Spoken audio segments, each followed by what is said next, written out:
Bonjour, aujourd'hui je vais vous montrer comment lancer un travail sur le cluster Nautilus de Glycide.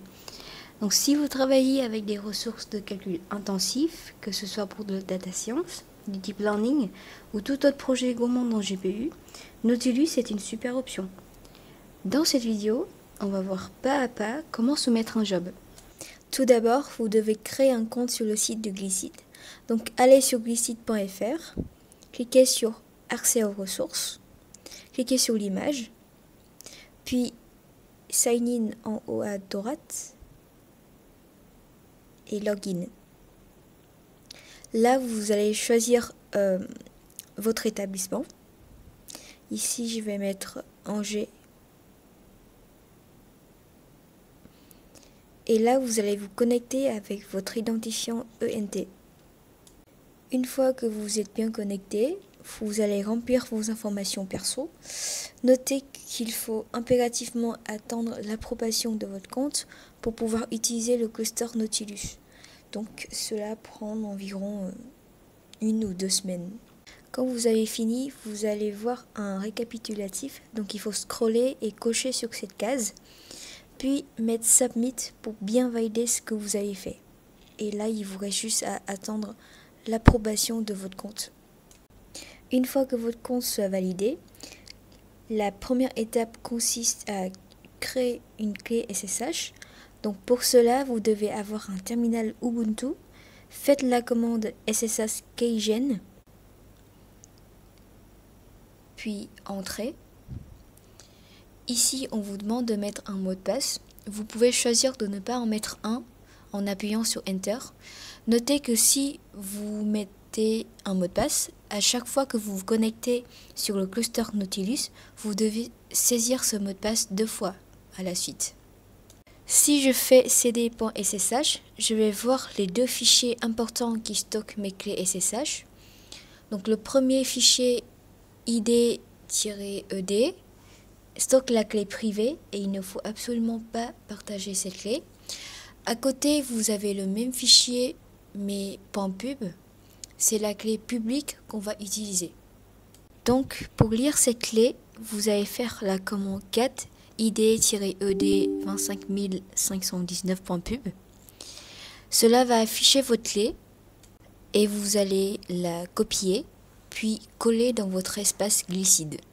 Pour ce faire, allez dans votre espace perso, cliquez sur My Profile en haut à droite et l'onglet SSH Access.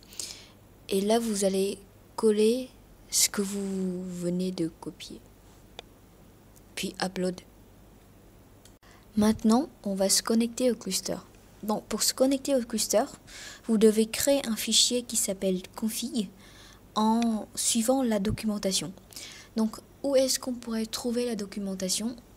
Tout d'abord, allez sur le site de Glycide. Si vous scrollez tout en bas, vous allez voir la documentation. Et à gauche, vous allez voir Quick Start. Allez sur Quick Start Advanced.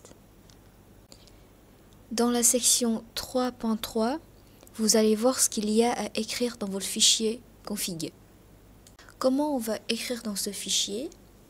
Eh bien, dans le terminal, restez dans le répertoire SSH, faites nano config. Puis ici, vous allez remplir ce fichier en suivant la documentation que je viens de vous montrer. Donc en gros, vous allez faire juste copier-coller. Mais attention, dans les 3 sections, vous avez la ligne user et vous allez remplacer the login name par votre login SSH.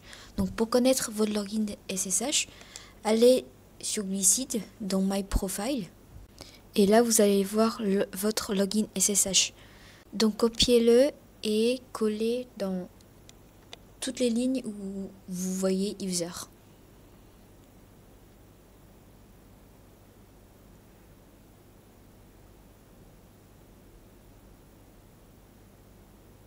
Une fois fini, vous allez enregistrer votre travail. Donc faites CTRL O, puis Entrée, puis CTRL X.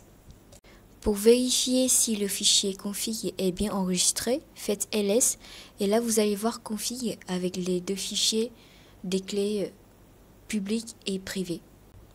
Maintenant, on va pouvoir se connecter au cluster Nautilus. Donc on va faire SSH Nautilus dans le terminal. Ici, vous mettez yes. Et ils vous demanderont de mettre le mot de passe que vous avez défini. Mettez toujours yes. Retapez votre mot de passe. Des fois, ça ne pourrait pas marcher vu que c'est la première connexion. Donc, si c'est échoué, réessayez avec SSH Nautilus. Remettez le mot de passe. Retapez encore une fois. Et là, vous êtes bien connecté sur le cluster. Donc maintenant, je vais vous présenter brièvement les différents disques à votre disposition. Actuellement, vous êtes dans Home. C'est l'espace qui se représente avec un tilde. C'est un espace adapté à des petits fichiers, donc on ne stocke que des fichiers de configuration. On ne lance pas des gros projets là-dessus. Donc où est-ce qu'on va lancer nos projets? Donc ça sera dans la racine.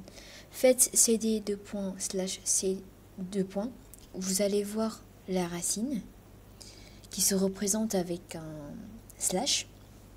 Donc ici on va s'intéresser au répertoire Scratch. C'est un espace adapté aux gros fichiers, donc c'est là où vous allez lancer vos projets. Pour pouvoir utiliser les paquets informatiques tels que TensorFlow, NumPy, on va devoir créer un environnement virtuel parce que ça permet de garder un espace propre pour vos projets. Donc pour créer un environnement virtuel, on le fait via la commande micromamba. Donc micromamba est un outil léger et rapide pour gérer des environnements virtuels. Donc comment installer micromamba? Dans la documentation sur Glycid, allez dans Software, Environment, Python with Micromamba et dans la section 1.2 vous allez copier commande par commande puis coller dans votre terminal Nautilus.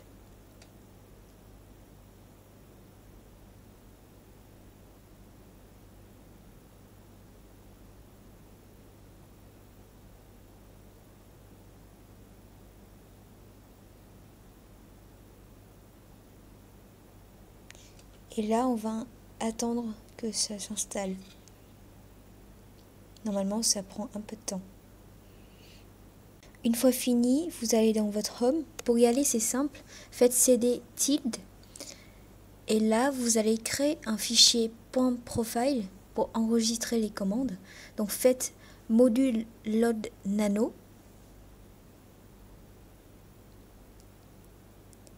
Puis, faites nano.profile. Sans espace. Et là, vous allez copier toutes ces lignes dans votre fichier .profile. Normalement, votre fichier est vide, mais le mien, je l'ai écrit précédemment. Donc, il est déjà enregistré. Une fois fini, quittez l'éditeur de texte avec CTRL X. Puis, vous allez vous déconnecter de Nautilus avec la commande exit. Puis vous allez vous reconnecter avec SSH Nautilus. Cette procédure permet d'enregistrer toutes les configurations que vous avez faites. Donc là, vous allez mettre votre mot de passe. Pour vérifier si Micromamba est bien installé, faites micromamba-version. Cela va afficher la version que vous avez installée. Donc si c'est affiché comme ça, c'est-à-dire que vous avez bien fait toutes les procédures. Maintenant, il reste qu'à créer un environnement virtuel. Donc vous allez faire micromamba create-n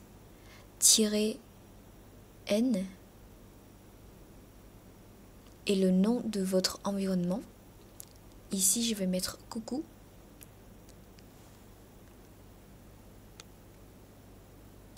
Une fois que votre environnement est créé, vous allez l'activer en faisant micromamba activate suivi du nom de l'environnement, donc dans ce cas c'est coucou. Et pour vérifier s'il est bien activé, vous allez voir coucou à côté de votre login SSH. Donc notez que cette commande micromamba activate coucou est à faire à chaque fois que vous vous connectez sur le cluster. Maintenant, on va pouvoir passer à l'étape d'installation des différents paquets.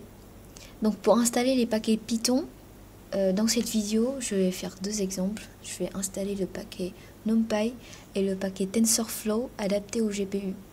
Donc tout d'abord, on va faire avec NumPy. Donc pour installer, on suit la syntaxe micromamba install -c puis conda-forge avec le nom de la bibliothèque qu'on veut installer. Donc dans ce cas, c'est NumPy. Entrée, puis on attend. Normalement, vous allez voir cette ligne quand c'est bien installé. Maintenant, on va installer TensorFlow. Donc pour l'installer, on suit la même syntaxe. C'est micromamba install -c conda-forge TensorFlow. Et là, on attend un peu.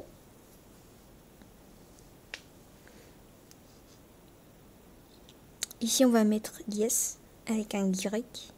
Et normalement, l'installation, ça dure entre 4 à 5 minutes.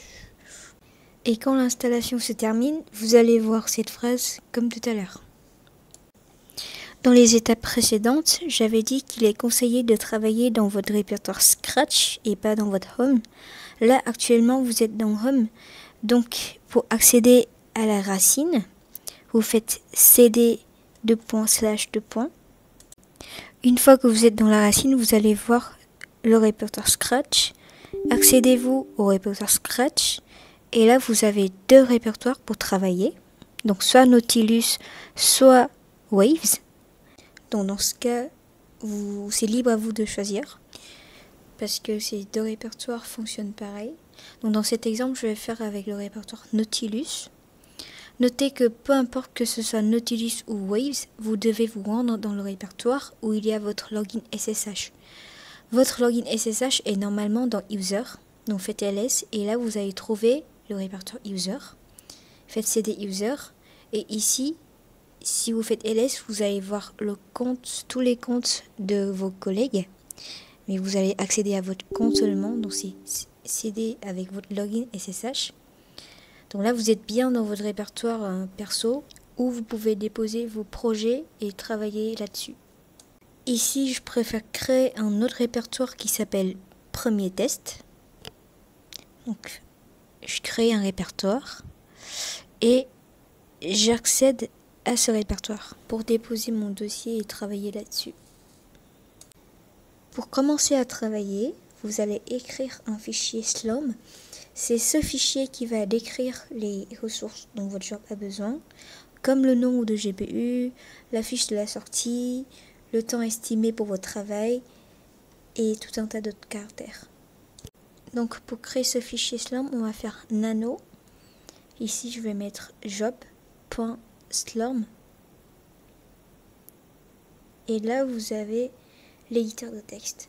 Donc, qu'est-ce qu'on va écrire dedans? Tout d'abord, on va dans la documentation, dans tutoriel 1. Et dans la section 2.4, vous allez voir ce qu'il faut écrire dans votre fichier Slurm. Donc ici, je vais copier ligne par ligne et je vais vous expliquer ce que ça signifie. Donc, dans tous les fichiers bash, il y a toujours cette ligne au début. Cette ligne consiste à mettre le nom de votre job. Donc ici, je vais mettre my job. Cette ligne, donc, -p pour partition.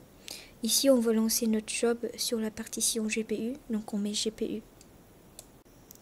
Dans la prochaine ligne, vous voyez pourcentage X -pourcentage J. Donc ça, Ça veut dire que le fichier de sortie du job sera nommé avec le nom du job suivi de son ID. Personnellement, je mets souvent les résultats dans un fichier qui s'appelle résultats.txt. Donc cette fois, c'est libre à vous de choisir ce que vous souhaitez. Cette ligne consiste à spécifier la durée maximale pour l'exécution d'un job. Donc ici, 1 représente un jour, mais vous pouvez forcément faire 5 minutes ou 1 heure ou 2 heures. "-n task veut dire le nombre de tâches à exécuter pour le job. Donc cette ligne signifie que le job va exécuter une seule tâche. Cette ligne signifie que chaque tâche dans mon job va utiliser un CPU ou un cœur.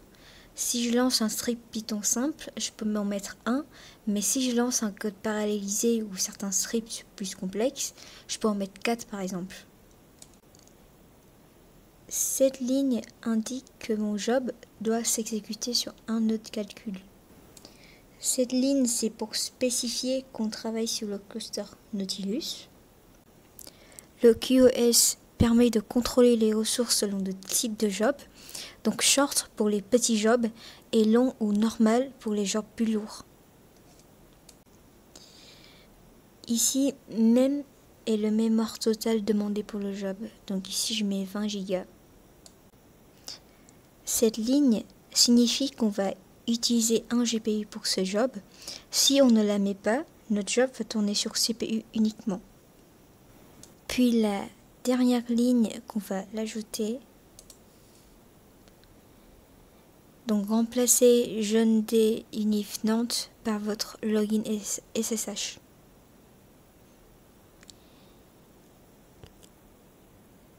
Et les deux dernières options ne sont pas importantes, donc on ne les ajoute pas. Pour enregistrer votre travail, vous faites CTRL-O, entrée, puis CTRL-X pour quitter l'éditeur de texte. Pour vérifier ce que vous avez fait, faites ls, puis là vous allez voir votre fichier job slam qui est bien enregistré dans votre espace de travail. Normalement, quand vous travaillez sur vos projets, les fichiers des données et les scripts sont stockés sur votre ordinateur perso. Donc, ils ne sont pas sur le cluster Nautilus.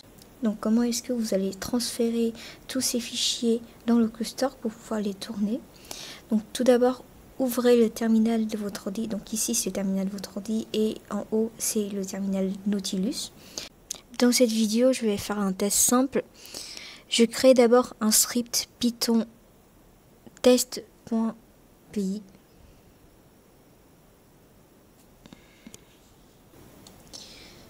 Je modifie ce fichier. Donc ici je mets print hehe. Donc en gros mon fichier test.py c'est votre script qui sert à exécuter votre projet. Donc il est éditeur de texte et on vérifie que le fichier test.py est bien créé. Maintenant on va copier ce fichier test.py sur notre espace de travail Nautilus. Donc pour ce faire, on va utiliser une commande qui s'appelle rsync. Donc la syntaxe de la commande rsync, c'est rsync source cible. Donc ici, la source est le fichier test.py et la cible serait le chemin pour rendre à notre dossier premier test sur le cluster Nautilus. Donc, comment est-ce qu'on obtient ce chemin-là? Eh bien, on va dans le terminal de Nautilus, on fait la commande pwd.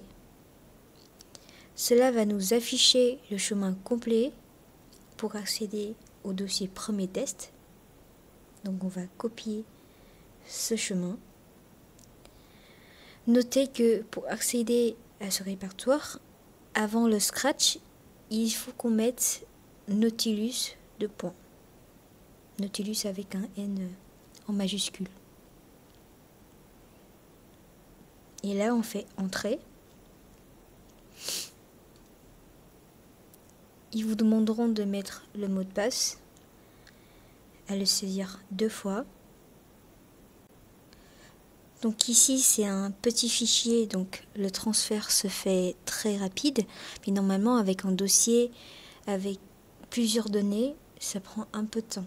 Donc ici, si on vérifie dans notre répertoire premier test, on voit bien qu'il y a le fichier test.py. Donc maintenant on va fermer le terminal de l'ordinateur, on va garder le terminal Nautilus et on va pouvoir lancer notre travail. Donc il nous reste à modifier le fichier slom. En fait, nanojob.slom. Le but est de lier ce script test.py avec ce fichier slom parce que c'est avec le fichier slom qu'on va soumettre sur le cluster. Donc, on ajoute Python test.py à la fin de ce fichier. Faites CTRL-O pour enregistrer ce que vous avez fait, puis Entrée, puis CTRL-X pour quitter l'éditeur de texte. Donc pour lancer le travail, c'est très simple. On tape sbatch cluster Nautilus, puis suivi de notre fichier job.slom, puis Entrée. Ici, vous allez voir une notification en disant que votre travail est bien soumis dans le cluster. Donc, pour voir l'état de votre travail, vous pouvez faire skew-me. Ici, vous avez le ID de votre job. Donc, c'est le même que la notification précédente. Et la partition, le nom de votre job, votre login SSH. Ici, il y a le statut. Donc, PD, ça veut dire pending, donc en attente. Normalement, si votre travail commence à se lancer, ça serait marqué R comme run. Ici, vous avez aussi le temps et vous avez toute autre information que vous avez définie précédemment dans le fichier job.slom. Le fichier test.py, c'est un fichier très simple, donc normalement c'est déjà fini. Si je fais ls, je vais pouvoir voir le fichier de sortie résultat.txt. Donc si je lis ce fichier, je fais cat résultat.txt, je vais voir que j'ai mis en print dans le fichier test.py. Voilà les étapes à suivre pour pouvoir exécuter votre job sur le cluster Nautilus. Merci pour votre attention et bon courage!